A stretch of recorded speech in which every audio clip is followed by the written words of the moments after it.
السلام علیکم دوستانو، خدای دې وکړي چې جوړ او روغ به یې. غواړم د ویمو یا د وایمو په اړه باندې لږ معلومات درکړم.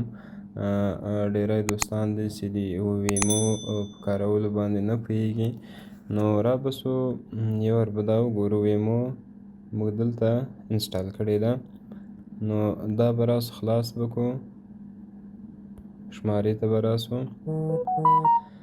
نو دا شماره څه ده، ما اخیستې ده مخکې له مخکې نه. دا شماره یې ماته راکړې ده، لیکلي دي به صورت خودکار در 20 روز تجدید می شود. نو 20 ورځې وروسته د هره ورځ یوه ورځ کمیږي. نو کله چې دا خلاص وي، اخرنۍ 3 ورځې چې پاته وي، په 2 ورځو کې دغه مکمله پټه دغه داسې په زیړ رنګ باندې راځي. نو اخرنۍ ورځ باندې دا جای په څنګه کې په سور رنګ باندې راځي، تکه سره سي دغه. نو په هغه وخت کې تاسو ته بیا زنګ نه ورباندې راځي، باید تاسو نور کریډیټ واخلئ. که په موبایل کې برنامه کې نه لري، باید کریډیټ واخلئ او دلته یو تجدید بټن په دغو جای کې ورسره راځي. نو هغه به اوکې کړئ او تاسو ته به بیا د یوې میاشتې لپاره هم دا لمبر نوی سي. که غواړئ چې دا لمبر تاسو له لاسه ورنکړي د بلې میاشتې لپاره او دغه لمبر در سره پاته سي، نو تاسو مه پرېږدئ چې له میاشتې 4-5 ورځې اضافه ووځي.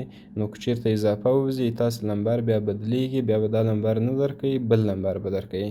نو تاسو دا لمبر چې چا سره شته، بیا به ورته زنګ نه راځي، بیا به تاسو نوی لمبر خپلو دوستانو ته بیا ورکوئ. نو بله خبر دا ده چې که یو څوک وغواړي چې له خپل ځان لپاره ډېر کریډیټ واخلي او وغواړي بل چاته هم ولیږي یا یې خرڅ کړي، نو په هغو صورت کې به راځئ تاسې انتقال ته ورونو. انتقال ته چې راغلیه، دا به اوکې کړئ. دلته به د خپل ملک مثلا که په سعودي کې 20-9-6-6 او داسې شماره هر څو شماره سوي مکمل به دا ووایه. نو کله چې دا اوکې که بعدي مو ووایله، دلته اوس ماته وایي چې دا لمبر په ویمو کې ثبت شوی نه ده. نو کله چې ثبت وي، یو 2 خانه راځي، په هغو کې به ډالر تاسو ولیکئ، هر څو ډالر چې ورته لږه اندازه به ولیکئ. بعدي بټن دا به پسې ووږئ.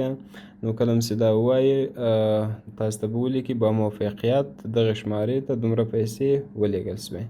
یو موبایل برنامې ته هم همداسې پیغام ورځي.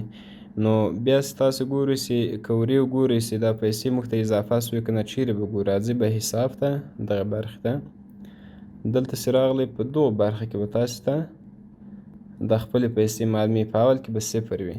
اوس فعلا $10.25 پوله لرم، نو تاسو د دغو ځای کې $3 هر څو چې دلته به ښکاره سي. نو کله چې بیا تاسو راسئ، شماره له دې ځایه خرید شماره جدید ووایئ، مثلا دا شماره واخلئ، په دغو ځای کې تاسو ته شماره ښکاره کړي. نو تاسو به هغه حساب به کم سي له دې ځای نه. دلته کوم $3 چې تاسو درلوده، په دغو ځای کې هغه به تاسو ته 0 سي او د یوې میاشتې لپاره به تاسو ته لمبر درکړي. نو که تاسو غواړئ کریډیټ له موږ نه واخلئ، موږ کریډیټ په همدا ډول باندې هم لرو او پرچون هم لرو، او په سعودي کې نمایندګان لرو، ملګري لرو. که چیرې غواړئ تاسې د یو موبایل لپاره څه وکئ، یعنې د ځان لپاره $3 د میاشتې واخلئ، بیا به هغه نماینده تاسو ته موږ معرفي کوو. او که غواړئ عمده کار وکړئ، ډېر واخلئ ارزانه باندې او خپله ګټه کې وکئ، نو ما سره په دغو شمارو چې ښکارېږي په دغو باندې وټساپ باندې تماس ونیسئ، تر څو خبره وکړو ورباندې او تاسو ته کریډیټ په ډېره اسانۍ باندې ورسوو په ارزانه قیمت. بیا هم هره پوښتنه درلوده د دغې برنامې د مشکلاتو په اړه، په هر باره کې ستاسې پوښتنه درلوده، موږ ته کومنټ کې ولیکئ، د موږ چینل در سره سبسکرایب کړئ. نو انشاءالله موږ به ډېر زر تاسو ته جواب درکړو. په څښتن تعالی مو سپارم. د خدای په امان.